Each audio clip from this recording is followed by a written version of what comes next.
सर्वप्रथम तो मैं हमारे जो साथी देवीलाल जी जो इस दुनिया से चले गया उनके परिवार को सांत्वना देता हूँ और यह विश्वास दिलाते हैं कि ये हमारा साथी तो चला गया लेकिन इस दुख की घड़ी में हम जितने भी तमाम मजदूर साथी हैं हम आपके साथ हैं। साथियों, अभी सब वक्ताओं ने एक बात कही, कभी 1 महीने पहले यानी 19 तारीख को हमारा एक मजदूर साथी इसी तरीके से एक्सीडेंट का शिकार हो गया और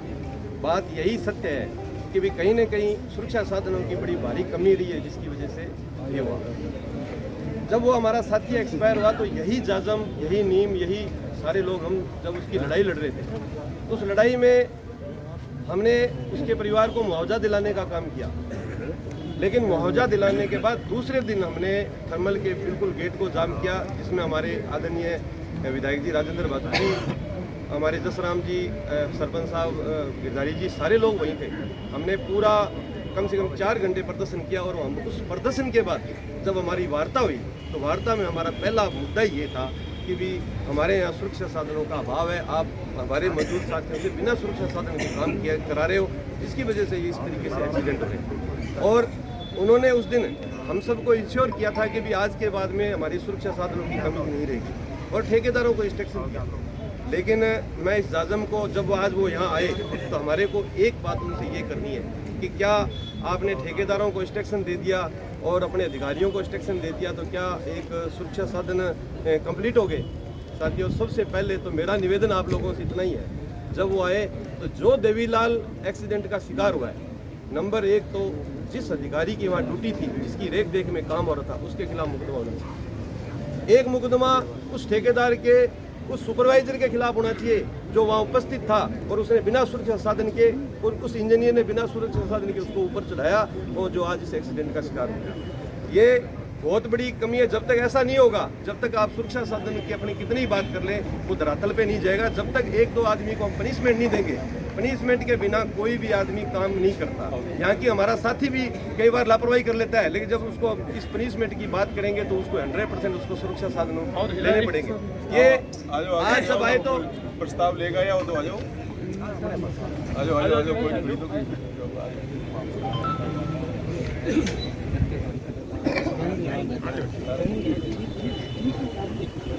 मेरा पुनः जाजम से निवेदन है कि जब भी कोई अधिकारी तो हम इस बात पे जरूर अमल करें कि भी उस देवीलाल के परिवार को न्याय में उस सुपरवाइजर और उस इंजीनियर के भी मुकदमा दर्ज होना चाहिए जिसकी लापरवाही से देवीलाल इस दुनिया से चला गया। दूसरा मेरा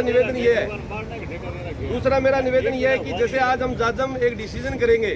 कि भी जो भी हमने एक शर्तें रखी है, अभी ये हमारी शर्तें होनी चाहिए, उस शर्तों को जब हम रिटर्न में करते हैं, रिटर्न में मैं आप लोगों को बताऊं कि हमने जो पिछले 19 तारीख को जो समझौता किया,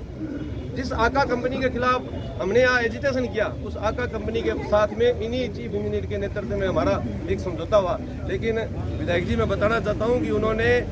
आधे पैसे देने से बिल्कुल मना नट गए आज की तारीख में। यानी हमारा समझौता होने के बाद उस परिवार को रिटर्न में समझौता होने के बाद आज की तारीख में वो नटे हुए हैं कि हम पैसा नहीं देंगे, वो आका कंपनी। लेकिन हमने इतना काम किया कि चीफ इंजीनियर को कह के उसके बिल रुकवा दिए कि ये बिल जब तक रिलीज नहीं हो जब तक उस परिवार को पैसा नहीं देंगे। ये बात भी हमें यहाँ करनी है कि हम समझौता करते हैं और उस समझौता यहाँ से करके चले जाते हैं और वहाँ पे जब लागू करने की दिक्कत होती है तो वो परिवार या हम लोग दर की ठोकरें खाते हैं। इसको इम्प्लीमेंट कराने में हमें बहुत दिक्कत आती है। हमने आज चीफ इंजीनियर को कह के उसके बिल को होल्ड कराया है, लेकिन उसकी नीति माड़ी है, वो पैसा देने के लिए बिल्कुल उसने मना कर दिया है। तो मेरा निवेदन ये है कि एक तो उनके खिलाफ जो सुरक्षा में जहाँ खामी है उनके खिलाफ मुकदमा दर्ज हो,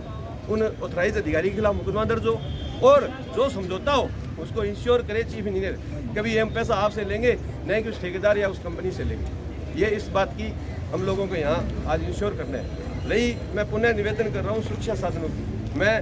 निवेदन कर रहा हूँ कि सुरक्षा साधन में क्या होता है कि हमारे जो ठेकेदार है, ठेकेदार के आगे सुपरवाइजर हमारे ही काम कर रहे हैं, लोकल काम कर रहे हैं। वो सुपरवाइजर ही सबसे बड़ी सुरक्षा साधनों की सबसे बड़ी माइनस कमी है कि वो एक लाइटली लेके उनसे काम करवा लेते हैं। हम हमारे जो लोग हैं उनको भी अवेयरनेस हम हमेशा कहते हैं कि भाई गलती आप लोगों की होती है, आप लोग क्यों काम करते हो। हम जितने मेरे मजदूर साथी हैं हम बार बार अपील करते हैं। उस दिन विधायक जी ने हमने अपील करी थी कि जब आपको कोई साधन नहीं दे, जूते नहीं हो, आपके पास हेलमेट नहीं हो, आपके पास बेल्ट नहीं, तो आप बिल्कुल मना कर दे काम के लिए। अगर आपको कोई कुछ भी कहे आप तुरंत हमें कॉल करें, हम आपके साथ खड़े हैं। आप जाओ ही मत, भी सुरक्षा अगर साधन नहीं है तो जाओ ही मत। लेकिन क्या करें, कुछ मजदूर भी हमारे साथी है जो इस बात को समझते नहीं है भी हमारा एक्सीडेंट हो जाएगा। पिछला जो केस हुआ उसमें हमने उस दिन भी मंथन किया था कि सारे मजदूर हड़ताल पे थे, एक मजदूर लालच के अंदर चला गया काम करने के लिए, उसकी नौकरी नहीं थी, वहाँ घूमता घूमता वो एक्सीडेंट का शिकार हो गया। तो सारे मजदूर बाहर हड़ताल कर रहे हैं वेतन के लिए, सुरक्षा साधनों के लिए, तो उसको क्या जरूरत थी अंदर जाने की, लेकिन वो अंदर गया और एक्सीडेंट का शिकार हुआ और हम फिर दरी बिछा के उनको न्याय दिलाने के लिए लगे। मेरा जितने मजदूर साथी है, मैं पुनः निवेदन करता हूँ, अगर कोई आदमी बिना सुरक्षा साधन आपसे काम कराए, जितने लोग बैठे हैं सारे लड़ने वाले लोग हैं, किसी एक को फोन कर दें, हम आपसे बिना सुरक्षा साधन काम करने के लिए कभी नहीं कहेंगे, और अगर कोई कहता है हम उसी टाइम उसके खिलाफ झंडा उठाने का काम करेंगे। मेरा अब इस जाजम से निवेदन है कि ये जो परिवार, हम इस परिवार को न्याय दिलाने के लिए आज सारे लोग इकट्ठे हुए हैं, जब भी प्रशासन आए हम बढ़िया तरीके से अपनी बात को प्रभावी तरीके से रख के इसको बढ़िया ज़्यादा से ज़्यादा न्याय दिलाने की कोशिश करें, और इस न्याय की कड़ी में हम हर प्रकार से इस जाजम के साथ उन्हें बहुत धन्यवाद।